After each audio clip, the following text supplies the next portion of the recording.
I'm Joshua Adams, and this is the Industry Insights Podcast, where I am joined in the Rock Paper Simple studio by community leaders as we dive into industry topics and perspectives.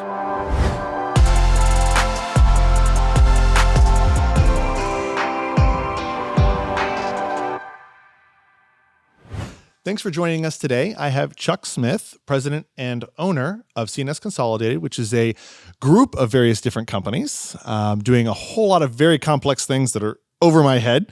But we've known each other for a bit. Thanks so much for joining me today. Great to be here, Josh. Awesome. So there's something you've been passionate about. It's been cool to watch your journey when it comes to your airplane and your piloting. And I know that you use it in a very unique way to get around the country. So I'd love to hear a little bit about what got you started with flying, why you even got started. So share your story there. Sure. Yeah, I've always had a passion for flying, Joshua. I've always loved it. I've been one of those guys that said, hey, one day I'm going to get my pilot's license. But in the course of business, you need to get places. And probably a decade or so ago, we had the need to get out to Texas. And Texas is a big state. And we were going to oil wells. And these oil wells are out literally in the middle of nowhere. So it might take you a couple of days to get there, do your job. You may only be there for half a day and then a couple of days back. That whole process might take, 3 to 5 days just to go do a simple job. And the thought came that, hey, if we could fly there, it might be a lot easier, a lot faster, because the interesting thing about the U.S. is there are thousands of general aviation airports all over the country. And in Texas, they're everywhere. So you don't have to fly into a major airport, right? You can fly into these small GA airports that the big guys aren't going into. And it's typically within 30 minutes of wherever you're going. So you can fly there, drop in, grab a rental car there, or something they call a crew car, which is a free car, if you will, to use for a couple of hours.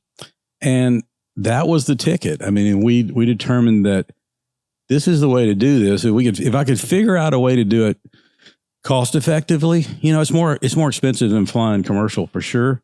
But if I could come up with a way to do it cost effectively, I could really become really efficient, go see a lot of people, make life easier and more productive, more efficient. But the way to do that was you had to learn how to fly yourself. Right. And that was where it got sort of interesting.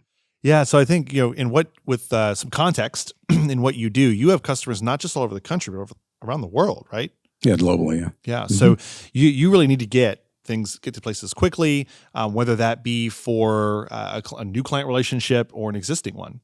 Right. Yeah. Most of my visits these days are, I want to go take a look at a system worth talking about quoting or replacing, or maybe it's just a relationship thing with a client to drop in, have dinner with them or have lunch with them, say hi, those kind of things. Or maybe we got a need where a service technician we have a piece of equipment that's down that we need to get fixed like right now.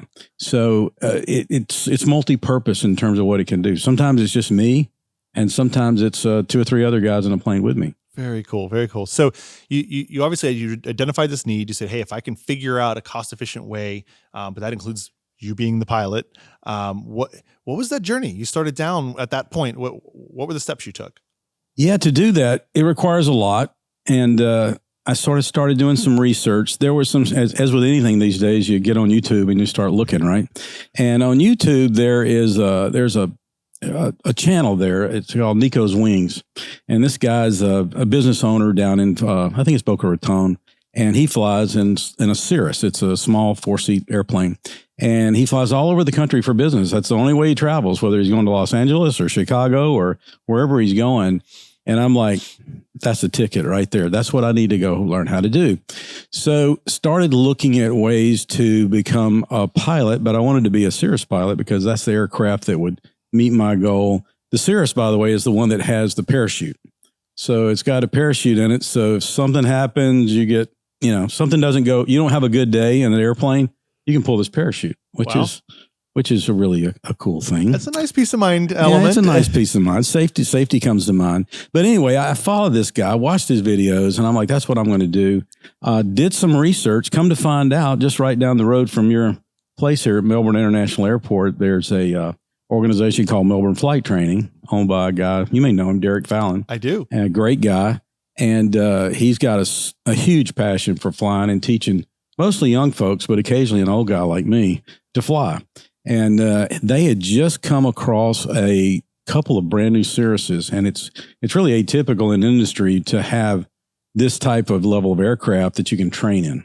And I just happened to see it on the website one night, called the next day and said, hey, is this possible to train in this airplane? And if so, how much does it cost and when can I start? And they answered all the questions correctly. And by the next couple of days, I was there starting to fly. Oh, wow. And it was an interesting thing. My first instructor was a guy that was in school with my daughter.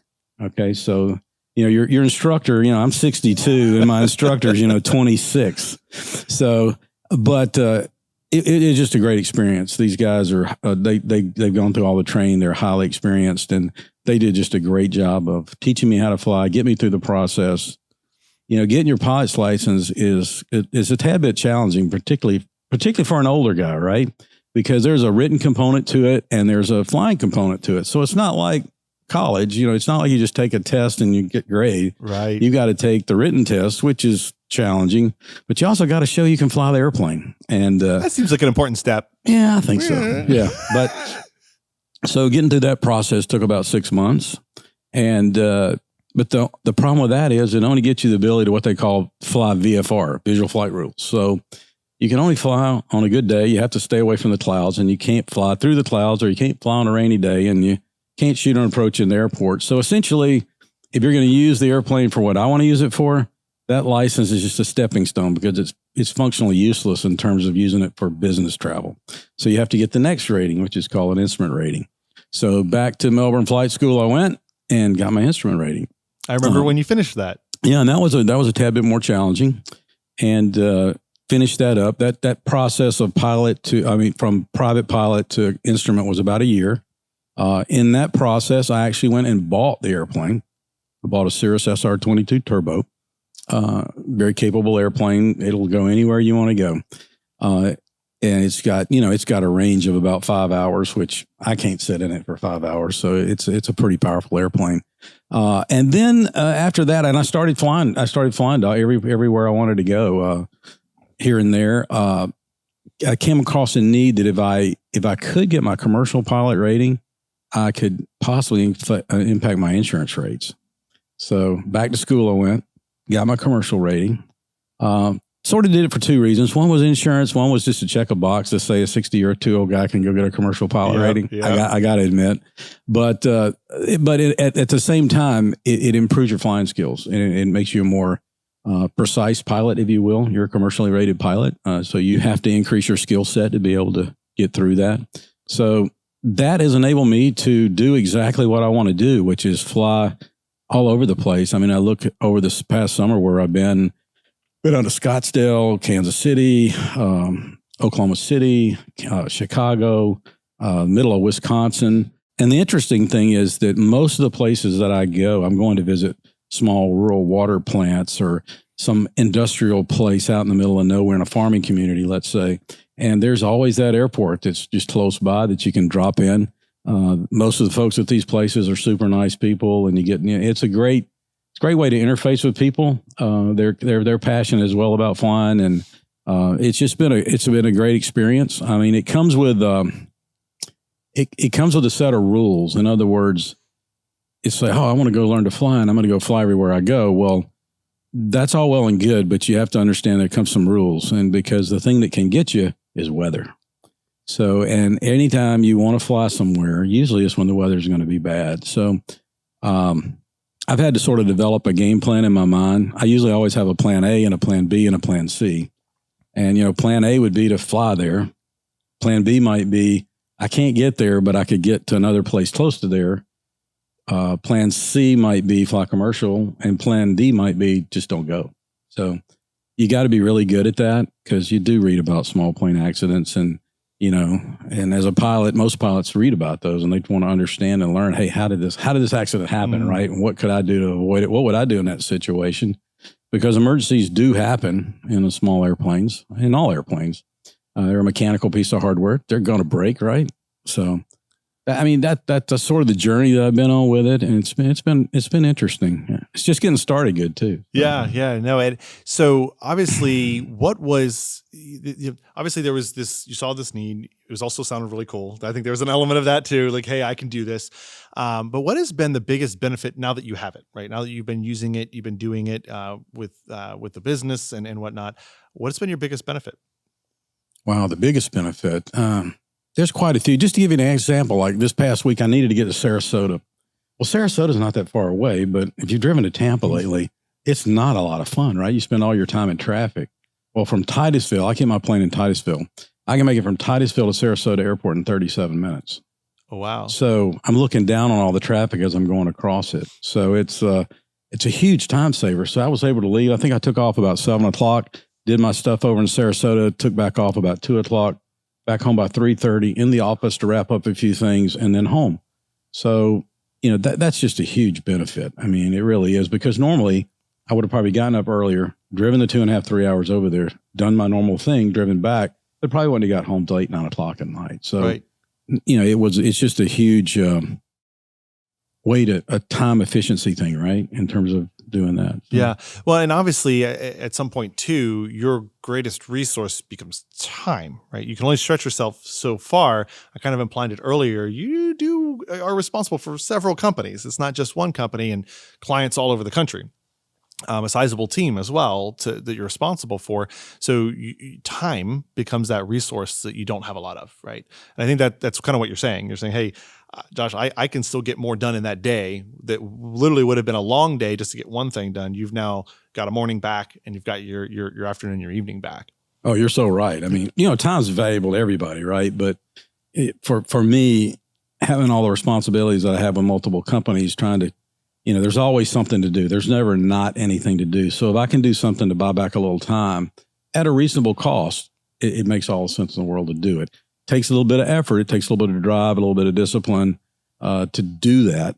But it's doable. It's definitely doable for the person that's out there that needs to go places, and a lot of different places, and you're going all the time. The cost analysis on it, the ROI on it, if you will, is pretty good. Yeah. Yeah, because you got to realize, something that I was taught early on by a mentor was what is your time worth, right? What do you need to earn to make something worth spending that time on? And he says it's especially more complicated. The formula becomes a lot more complicated when you run a company, when you're responsible for other people and you're responsible for a large revenue number. Because all of a sudden, as the CEO or leader of that organization, there's a responsibility to generate a certain amount of revenue for that business. Well, if you really want to do the math on it and you divide, now granted, I know we both work more than 2,080 hours a year, which is the average. I think that'd be safe to assume, we work Joshua. a lot more than that. But let's say you did. Let's say you took a traditional, 52 weeks, take 2 weeks, the whole deal, right? And had a standard work week, about 2,080 hours. So if you take the revenue of the company you're responsible for and divide it by 2,080 hours, that's a big hourly number. And so you have to decide, okay, is what I'm doing right now empowering my team to earn this much revenue? Is kind of what he taught me, right? And so you look at that and say, okay, am I using my time wisely? And you do something like this and you gain back some of that time. It allows you to spend that in a wise way that's empowering your team or driving revenue to the bottom line. So I think there's definitely a correlation to that. Oh, there's no doubt. I mean, your mentor told you the right thing. I think that's exactly how I look at it. There's even another aspect too, in terms of, that cost equation. But when you put, let's say you've got 3 engineers, and let's say it's just 2 engineers in the plane. You look at their hourly billing rate, what I would have to pay them, right, to go fly commercially the whole. Now the cost equation's by 3, right? Myself as well as 2 others. So definitely the cost equation's there, and also not just the cost. There's also another benefit there, because now in most of these trips you're going up and back in a day. So normally that would be a 2-day trip. They would have to stay away from their family. And in most cases, you have them back maybe by dinner time, right after dinner time. So they're sleeping in their bed the next night. And that's a big deal too. Agreed. Plus you don't have the hotel bills, the food bills, and everything else that goes with that. And so there's a lot of cost analysis there, not to mention the labor. I think there's an element of attrition too, right? So if they're gone, when somebody has to leave overnight and come back for work, it can weigh on. It's a lot. They're away from their family. It's always going to be more than if you threw all the numbers together commercially, but like you say, what's your time's worth? Does it allow you to do more things and get more things done? And when you look at it that way, it makes all the sense in the world. And as you said, I have a great time doing it. There's a certain element of people say, why do you like to fly? And I'm like, I like to fly because it's my way to get away. And they're like, what do you mean getting away? You're flying in an airplane. That's, and it's like, to me, I have to forget everything that I'm doing, everything that's going on in my life. When I get in that airplane, I have to forget all of that because I like to land safely, right? So I have to plan it in the air. You're worried about flying the airplane, not what deal's going on when you're going to get there. So you got to be able to turn the switch off when you take off. You can turn the switch back on when you land, but you try not to do that before you land. And it's really it's a stress reliever for me, believe it or not. I mean, the act of going on the flight's pretty cool. No, I get that. And I think especially for a business owner and entrepreneur, right? Your brain's always on. You're always thinking. I was talking to my wife about this the other day. She was trying to understand. She asked me the other day, is there ever a time you're not thinking about the business? I'm like, pretty rarely, right? And I think that's true of most of us that run a business. Yeah, it's true. I mean, I don't know about you, but I'm sometimes laying in bed at night thinking about, well, how do I do this? And what do we do this? And what do I need to do tomorrow? And, it just continually, your brain runs sometimes too much. And I think one of the big reasons I like it is because when I fly, or even when I'm planning to fly, that switch automatically just gets turned off. I think it's healthy for us, especially as entrepreneurs, really anybody, but anybody in a high stress situation, or when you have difficult turning off, to have something, an outlet where you can say, okay, I'm not thinking about anything else when I do this. I can unplug. And I think that's what this is for you. Mm-hmm. Yeah, most definitely. Yeah. So if somebody was looking at going down this route of saying, hey, I want to become a pilot. I want to get a plane. I think this makes sense for me. What are some things you would tell them in terms of, what does it look like? What does it cost? What's the barrier of entry? Do I need to be an engineer like Chuck to do it? What does that look like? Probably the first thing you got to do is define what is your mission. If you're flying once a month, does that really make sense? And then how far away are you flying, right? Are you going to the West Coast every day? Because if you're going to West Coast regularly, that's a little bit more difficult, and maybe that's not the right thing, or you're going to need a much larger plane. So what is that mission? Where are you flying to? What are you trying to do when you go there? How many people will you be having? Those kind of things, you sort of got to figure that out. Obviously talk to somebody that has done this before and sort of pick their brain in terms of what's required. If you're at that point, you're going to have to make a time commitment, and it's a fairly steep time commitment. But as with, if you're running a company, you're disciplined enough to go allocate time to go do certain things, and disciplined to do that. And you've got to go find a flight school that you trust, that's flexible, that it knows what you're trying, and be very transparent with them on what you're trying to do. One of the issues I had, you get into arguments with people sometimes about the aircraft you train in. And the aircraft I train, it's a high performance aircraft. So it's a lot faster than the Cessnas you see flying around. It takes a little bit more to fly it. And so they're like, you should be training that fast airplane. I'm like, well, that's the airplane I'm going to fly in every day. So that's the airplane I'm going to train in, which to me made a lot of sense. But a lot of people in the industry don't take that philosophy, but that's the one I took. And it worked out well for me. And I know other guys that it has worked out well. So, that aspect of defining the mission, determining what you have to do to get your private pilot, your instrument rating.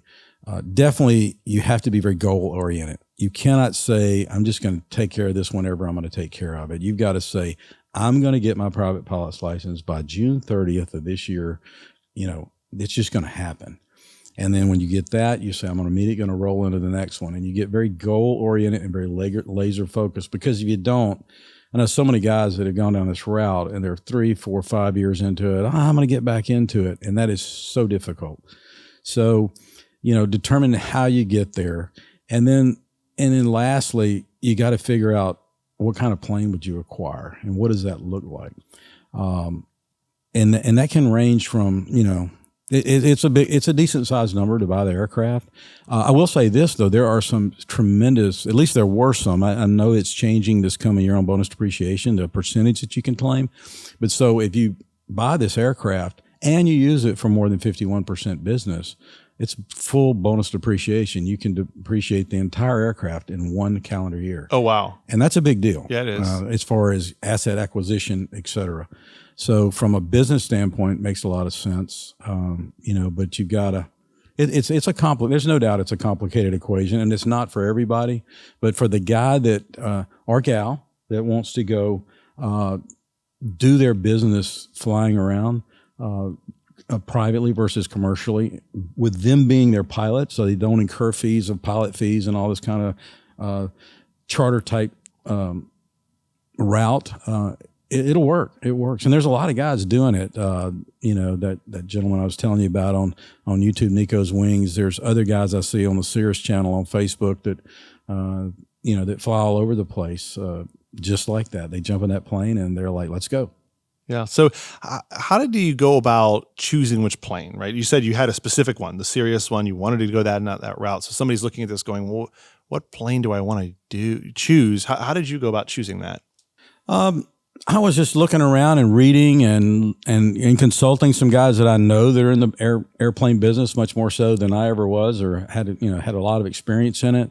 We looked at several different aircraft in terms of how we're going to buy it. And you look at all different things from, who's the manufacturer, what's the supportability of it, how long has it been in production, what are the safety features, how fast does it go? Like with my aircraft, the Cirrus, the SR-22, it's a great plane. It's got 4 seats in it, but you just assume I can take 4 full passengers and all their baggage. You can't do that. I mean, you're be out of weight of balance, or if you did take that much and you were right at the weight barrier, you're not going to fly very far. So that airplane for me is about a 2 to 3 person, two people with all the bags you pretty much want to carry, 3 people where you have to watch what you carry. You pack light. So knowing what that mission, going back to that mission, is really important. Right. What's the purpose? Why am I trying to do this? What am I trying to get? And obviously, if I need to take more people, I need to think about a bigger plane or more range or more, those kinds of things. So for relationships, there's nothing quite like that in-person time, right? Connecting with people. We're in an increasingly digital age, right? Especially after COVID. All of our meetings went virtual. And certainly there's room for that. There's room for that. And the technology is good. It allows us to do business across long distances. But when you're building relationships and you're working in these fields, there's nothing quite like that personal touch, that personal visit. And so this seems like it really helps make that easier for the long distance connections that you have. Oh, yeah. Well, you're right. I mean, it's substantial, and it's the little things. It's you don't really think about it, but it's really powerful. I can think of a couple weeks ago, I was in Chicago at a trade show, and I flew up there by myself, landed at Gary Airport up there, Gary International, and turns out I could just fly back home, no problem. But there was a client up in Eau Claire, Wisconsin that I needed to see, which is about an hour and 10 minute flight from Chicago.